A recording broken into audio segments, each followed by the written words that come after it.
Hello, good evening. Good evening. I am Kevin Simonson of the Center for Optimum Living, and we are here tonight as well with Dr. B, Dr. Sal Benanti. And as John Pinola said the other week, he wanted to throw out the idea, why don't we just sort of come up with topics for our From Inside series. So what we're going to do tonight, we're going to begin a dialogue on light and seeing. And the nature of the dialogue, of course, it's not a debate. It is not, it's a discussion, but it's really a discussion from the heart, listening from the heart. And it's more following the course of the sentiments rather than following an agenda. So, but they have to start somewhere. So I decided, well, why don't I just start a long time ago? And the point of this is that I really wanted to, just about an hour ago, I thought, well, why don't I just sort of start at the beginning of dialogue? Well, when did dialogue really begin? So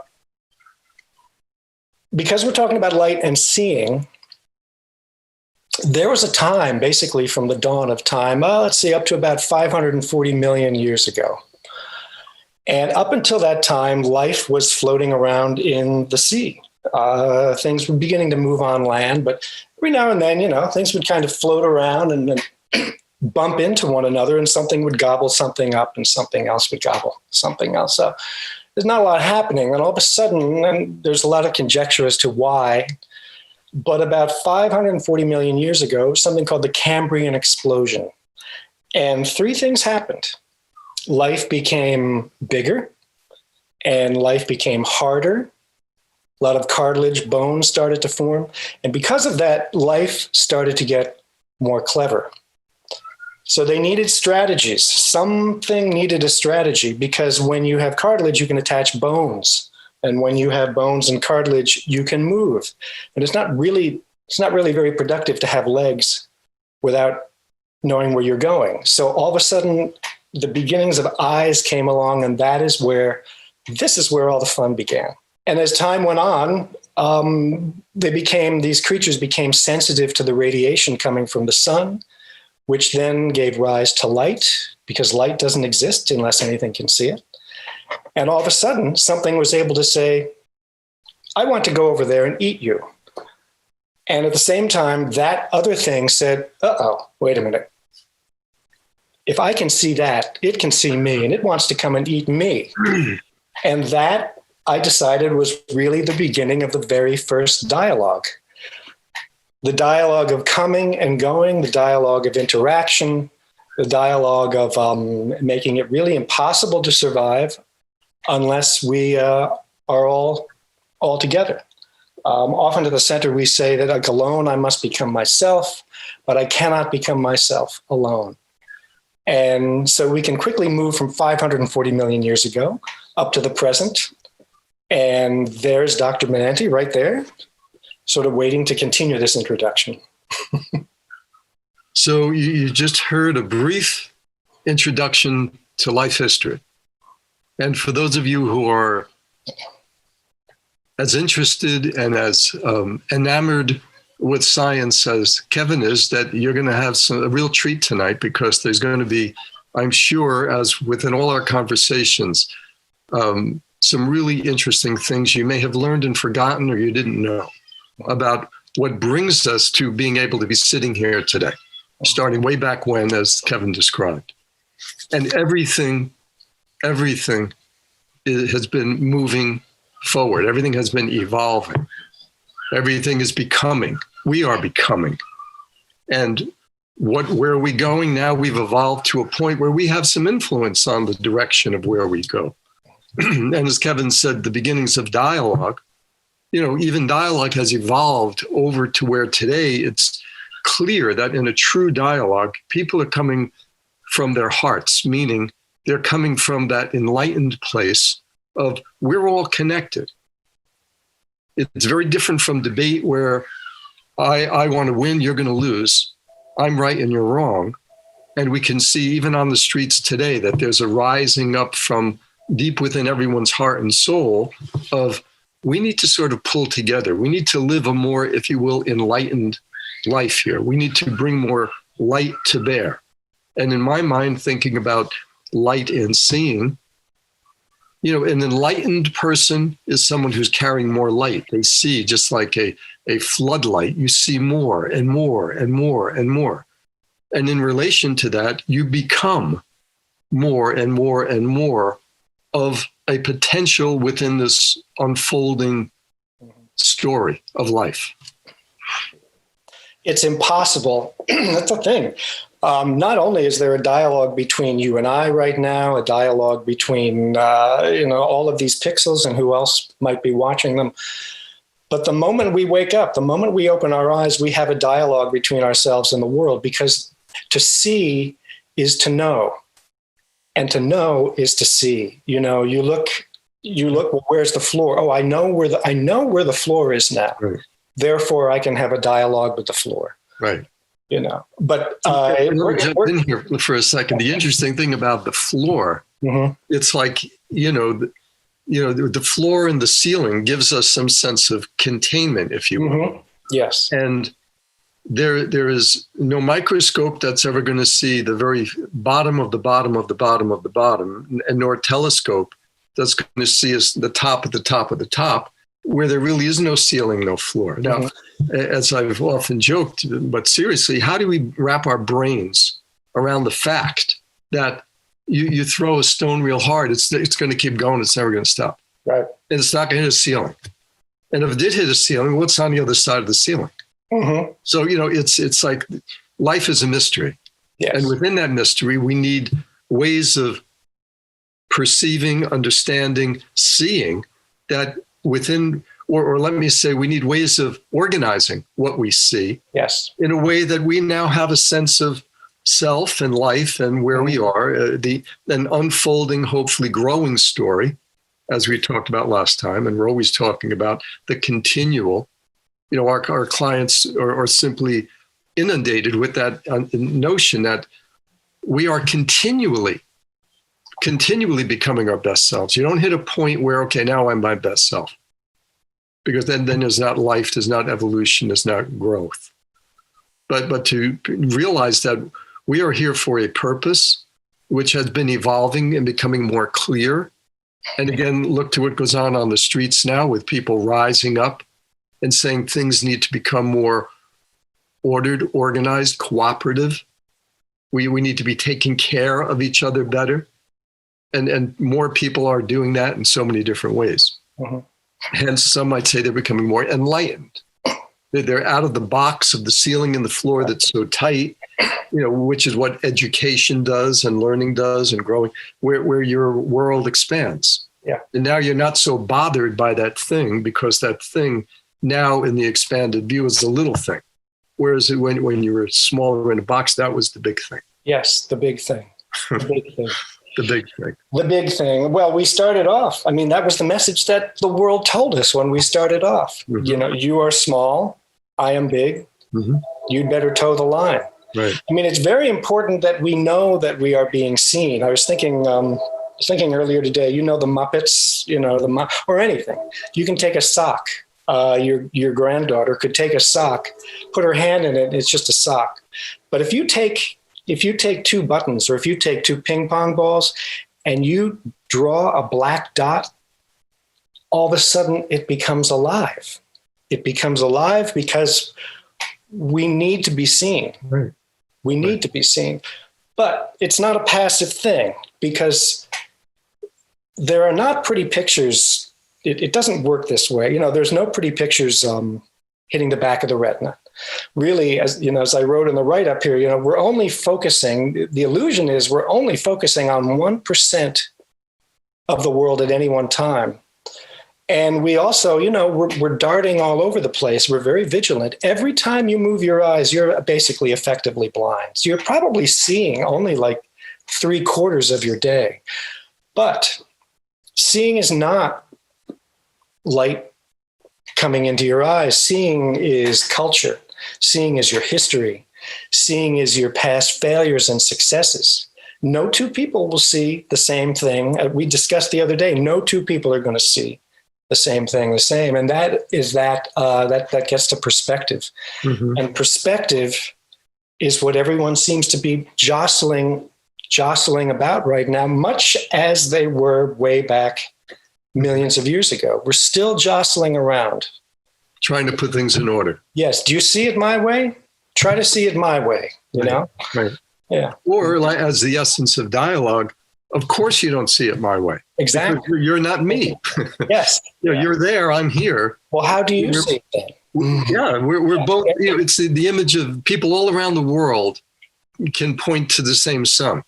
Mm-hmm. They're all seeing it from a different position. They have different language for it and different, the thing that, drew me to the whole idea of dialogue was the experience of being with people with whom there was another way of communing with each other than what I was accustomed to as a kid growing up.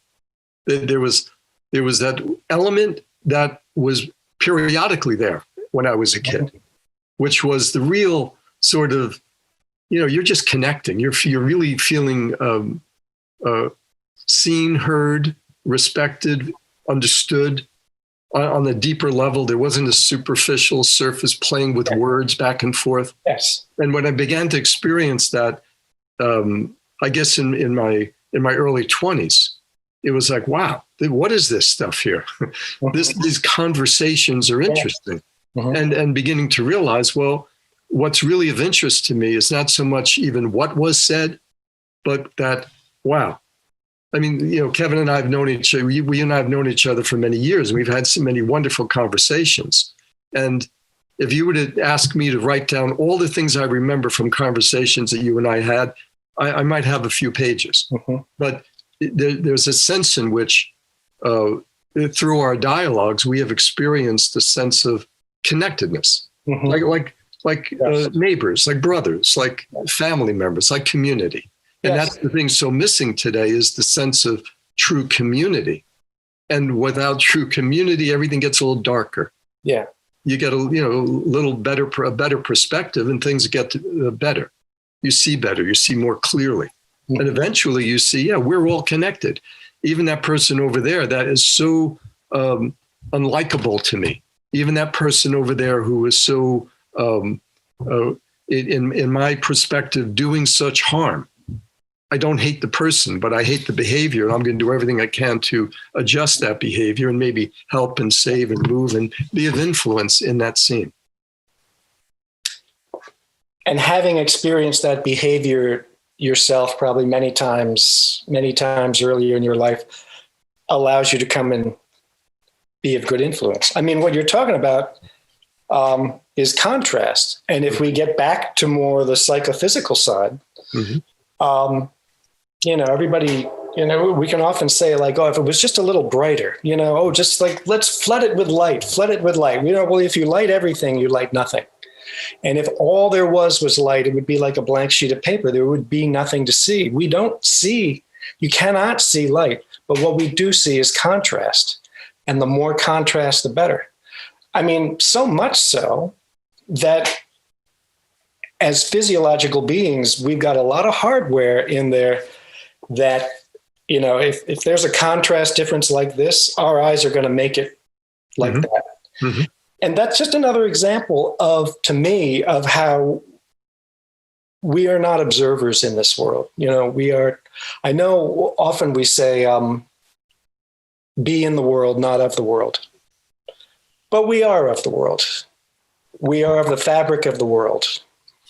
And so seeing is an act of choice. Mm-hmm. And facing what's uncomfortable is an act of choice. Yes. And that's how, while being in the world, we can also change that fabric to some extent. Yeah. The work that we've been doing with clients and I've been doing in my career going back, I was thinking the other day, I really started doing this kind of work, if you will, at the very preliminary stages when I was in undergraduate school working on a crisis campus helpline where kids would call and we'd talk. But, in doing this for so many years of my life, it has become so clear to me that there's a core goodness within everyone. Mm-hmm. It's just that some people are so layered upon layered upon layered. It's so dark in there. There's not much light coming through. Yeah. And sometimes you just have to touch that light just a bit. Mm-hmm. And the person begins to remember, if you will, that, there was this. Yeah, there was that part of me. Yes. Where someone resonates with that part of me. Mm-hmm. And go back to the most primitive parts of that. I've mentioned my 3-year-old granddaughter's living with me. When we have our time together, because we take shifts while watching, spending time with her, boy, there are moments that are like, they're just so deeply connected. As Martin Buber, who wrote a book on dialogue called I and Thou, it's like you are just in this beautiful place of we are one in this moment. Timeless. Whether it's playing, or today when we found a little baby frog and we were talking to the frog and playing with the frog, and she just looked at me and I just looked at her, and it was like a shared experience. Imagine bringing that into the here and now with adults. Adults had more of that sense of we are in a shared experience, this wonderful, mysterious, magical thing that we call our lives. And we are in many ways a product of our past, but we can also be a producer of the future based upon what influence we bring. And in a period in my life when I'm an introvert by nature, in a period in my life that I enacted my introversion much more strongly than I do now. And realizing that, if I can move myself through the discomfort of being out here, I could maybe be of help to some people, in my family, my friends, and then eventually professionally. And how can I be of help? Well, we'll use these words here, helping their sight to get a little clearer. Mm-hmm. Many times clients are saying things to me and you can hear the guilt in what they're saying. And yet I totally agree with what they're saying. Well, I know it's not right, but I don't mean to sound this. I said, but that's your experience. That's what you're feeling. Yes. We have gotten so far away from experience on the core level and into the behaviors of, manners. Emerson wrote a wonderful thing on that. And by the way, aside from being a wonderful scientist, Kevin, you'll see as a poet at heart. So and Emerson too talks about the light, that the light is all. Yes. And by light, metaphorically, or light physiologically, that there's connection, there's light energy moving through us. A person dies, they say the lights went out. Yes. You're with someone, boy, it lifts my heart. It's so love being with that person. It just makes everything feel so much lighter. Mm-hmm. We love being seen. Mm-hmm. We love being seen. I remember, years ago, I think you pointed out, because again, a dialogue is safe. You pointed out that I think when you first met me, I would often, after I said something to you, I'd kind of have a little chuckle. Right.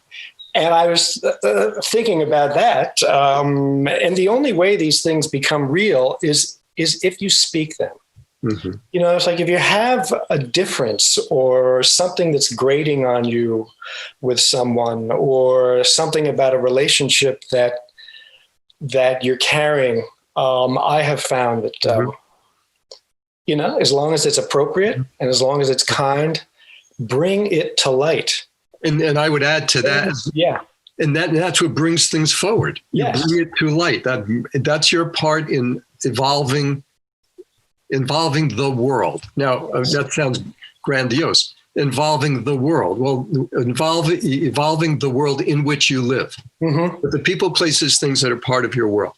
Yeah. Start evolving that to more connected, cooperative, truthful, kind, simple, kind. Be kind. I know, and I've seen it.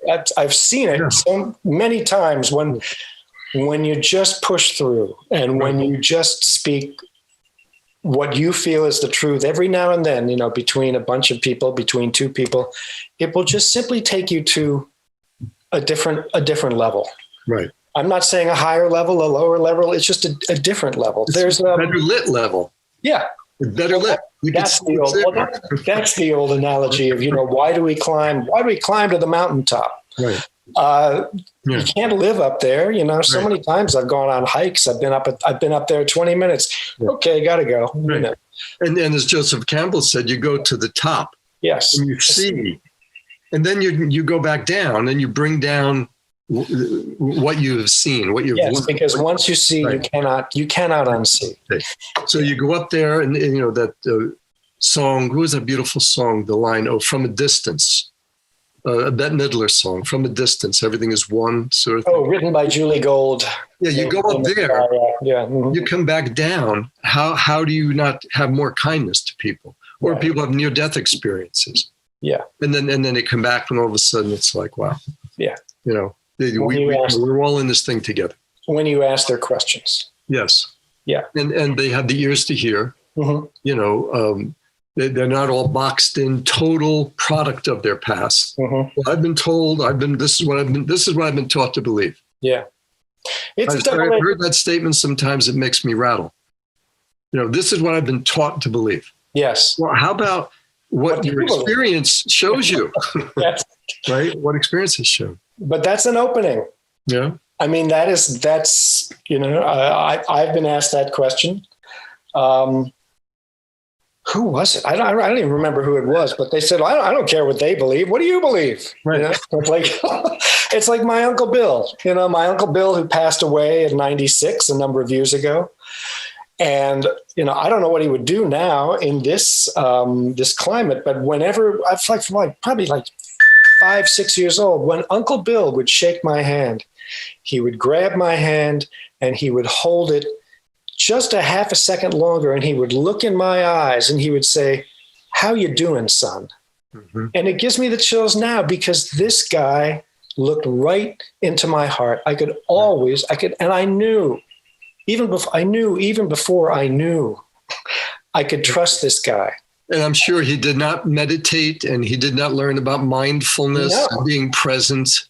It's a natural thing. No, he was a member of the Merchant Marine, almost getting blown up on every trip back and forth to Europe. Right. But he knew on some level, he was enlightened enough that he could see, mm-hmm. How are you, son? And he was not afraid. Yeah. He was not afraid to connect on that level. Which is what I did, with my little chuckle. I mean, primates will sit. It's the reason we have whites of our eyes. Primates are the only species that have whites of their eyes, because it's very important that we need to know from a distance whether something is looking at us. So primates will sit on a branch all day long, just waiting to be looked at. But that little chuckle years and years ago was always, "Am I okay? Am I okay?" And that is something. That's energy spent, that is sugar burned. And once you can start, just sort of look at that and face it and accept it and just let that stuff drift away with like-minded people. I mean, it is such a burden off. And that's what optimizing life is about. I mean, yes. How do we get rid of these things we're carrying? Yes. How do we clean our lenses better? Get mm-hmm. rid of all the smudges, all the things that have been painted. We both wear glasses. All things have been painted on here. You're this, you're that. You should do this. You never should do that. You're good at this. You're not good at that. Mm-hmm. How do we cleanse the lenses enough to be able to mm-hmm. say, maybe not? As I mentioned, I think in one of them, when I graduated high school, my high school guidance counselor said to me, "Look, face it, you're not college material." Mm-hmm. Now, if I received and took that totally, my life would have been very different. Yeah. But somehow I thought, wait a minute. I know I've been screwing around here a lot, just having fun. My dad had died, and it was like I was, I just was, just having fun. My objective in class was to make everybody laugh. Mm-hmm. And I had a lot of fun. And then it was college time, and it was like, I better get serious now.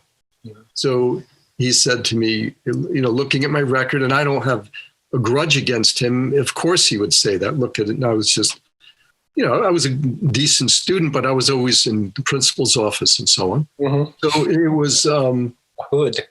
Yeah. Well, no, I was a bad kid, just screwing around. Realizing, okay, I've got to now do something with my life. And I have to stop these things that I'm thinking. And I remember as a freshman in college, we were talking to someone about something. And I said, well, I'm just like average. I feel like I'm average height, average weight, average looks, average intelligence, just an average. And I remember he stopped and looked at me and said, you keep thinking like that, and you'll only ever be average. And that kind of hung in there. And then a couple of years later, and learning about human development and, the power of the mind over who we become, and beginning to study psychology and philosophy. And then years later, I'm teaching grad students at Columbia.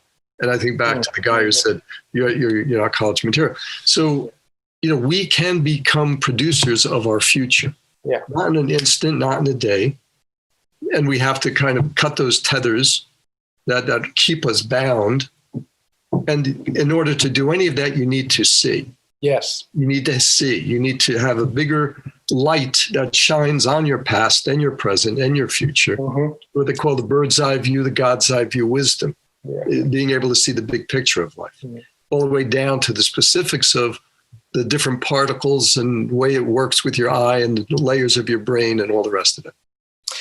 So you said get serious. Serious. You said there was a point you got serious. So, and what I've asked my clients, there is the question, okay, what do you see? Mm-hmm. Do you see yourself going to college? Which was a little kind of negative, the way he said, put a fire under you. There is the question, all right, well, what do you see? But there's a different question that I've asked. And the question is, what is it you wish to see? Yeah, beautiful. And it's important to make it a little more formal. What is it you wish to see? Right.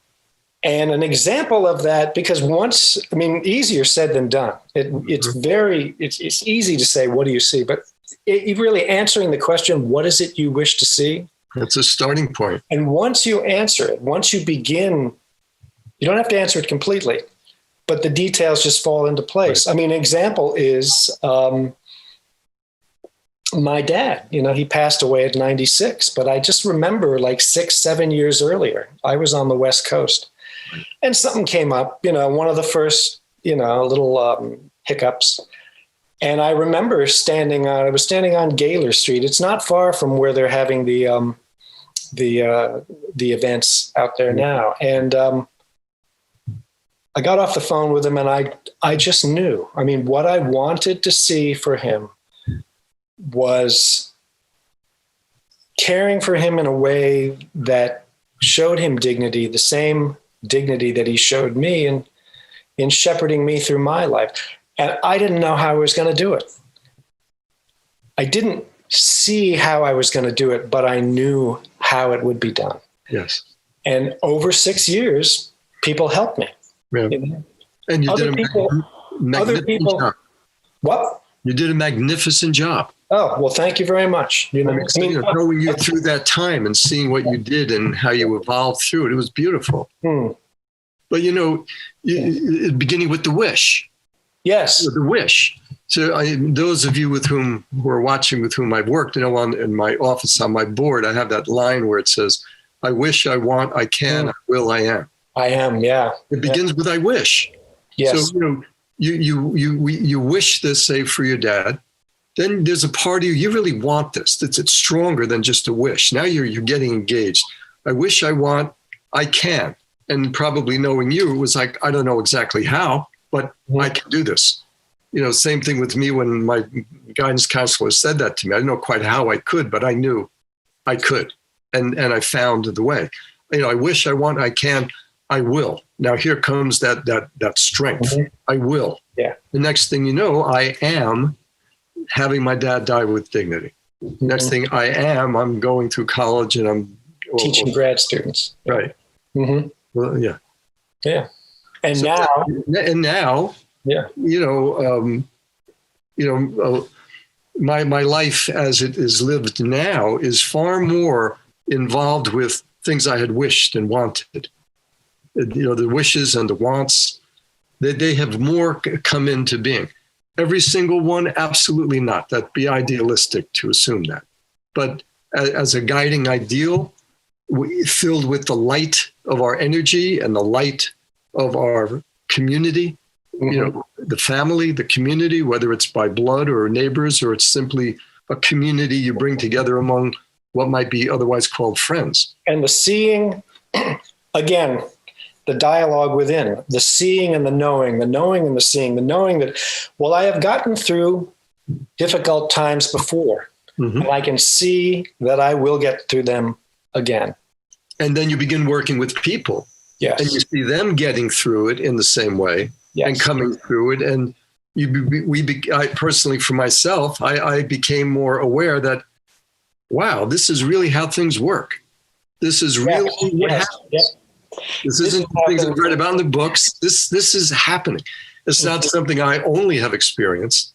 This is something that everyone has the opportunity to experience. If they learn to get clear enough to be able to, open their minds, open their hearts to not what's being told to them, but what their own experience is. Open your mind and heart to what you are experiencing. What lifts your spirits? What brings up that light? What drops your spirits? What darkens your spirits? And follow the light. Follow the light. But then, when the energy is flowing forth, just turn it around and follow it back, and follow it back to the source. Ask the questions. Why do I love this? Right. Why is this so important to me? Why am I the turtles upon the turtles? It's well, why do you believe that? Why do you believe that? Why reductio ad absurdum, down to we get, it's like the narcissistic look into the water, and you're just looking at yourself, as opposed to, why am I experiencing this wordless thing of reciprocity with this group of people? Because this is who I am. It's not under the clothing. It's what's happening here between and among the people of your community, your grandchild, your cousin, your mother, your wife, your husband, your neighbor, the stranger, the people you're seeing on TV. Yeah. That you're feeling what life is, and what the enlightened ones write about. And recently I heard it said so well, because I used to tell my clients, what feels abnormal will feel normal. Yes. Oh. It's kind of a negative way to say it, but there was a much better way. But isn't that exactly it? We are living so abnormally. Yes. But it feels normal. Exactly. It can go both ways. It feels normal. We've lost touch with our true nature. Yeah. And what we have become is really, now this is second nature to us. It's second nature for us to be competitive and to be so heartless with concern and care for other people. We've gone so far from the golden rule. Yes. And so what I've really adopted now is the idea that, well, what feels safe and secure will soon become a constriction. Yes. In other words, my life is getting larger. What I'm using right now to protect myself, my little chuckle or something like that, I would feel ridiculous doing that now. Right, good. It would just be constraining. Right. There's too much stuff to do to be chuckling all the time. That's exactly. Ironic. So I would like to hand you the last couple of minutes of our talk tonight. It's as I expected would be delightful talking with you. So let's close up. Give it the last couple of minutes. You take it away. Well, I really would like to reiterate the notion of, seeing is knowing, and knowing is to see. It goes back and forth and back and forth. But that question, what is it you wish to see? It's easier said than done. But what it does, it helps you find your groove. I mean, we have many possible destinies for ourselves, but are we really going to stop and pause and really live out our destiny to our greatest potential in this fleeting time we have? And because when we just take time to notice, I did an exercise once where there, I was asked to sort of sit and stand in a 4-foot square for about 30 minutes. And just 30 minutes, you were just supposed to notice everything that was going on. And there's tremendous amount of stuff going on in the world. Now, we can't pay attention to everything, but when we pay attention to what we love and we start feeling and acting from our heart, we become more engaging. We become less burdened. And that light that we begin to generate, other people feel it. Mm-hmm. And they feel that they're in a safer environment, just like Uncle Bill. Uncle Bill shook my hand from when I was 6 years old. And all I have to do now, I mean, he's been gone for 4 years, but I just have to remember Uncle Bill. And I can say, yeah, I can do this. Yeah. You know, he got through a lot more than I had to get through so far. So it really is kind of pausing, asking yourself, what is it you wish to see? And then conjuring up the faith and the courage that, yeah, I can do this. I don't know how, but with friends and experts and previous experience, I will see my way through it. And the experts are the people who have themselves come. Yes. They've come through enough that they know how to get through stuff as they continue to get through more stuff. Yes. Because life is a matter of perceiving and responding through the stuff, the stuff of life. The contrast. The contrast. Yeah. And the light of our spirit, if you will. Yes, when you're connected in those moments with life, you lose track of time because spirit is like eternal. Yeah. And yet we live in a world where we need to be aware of time. And so, you know, we have to, we're pulled between the fluidity of just doing your thing like a child playing and the structure, the order that's required for us to be safe and live as a community and become more one. Yeah. And obviously, clearly, the world has another good opportunity now to be of the people of the world, to be a better influence in how things are evolving. Oh, yeah. And, I believe absolutely it's already happening. Been long overdue, and it's happening in a wonderful way. That unfortunately, there are some hardships being imposed upon some people. Some people have died. But what's growing up from the ground is something beautiful. Anyway, we could go on and on. Like I say, it's timeless. But thank you, Kevin, for being with us. And thank you all for listening and watching. And hopefully you'll be with us again next week. Yes. If this is of interest and help to you, please tell your friends. We will see you again soon. Bye-bye.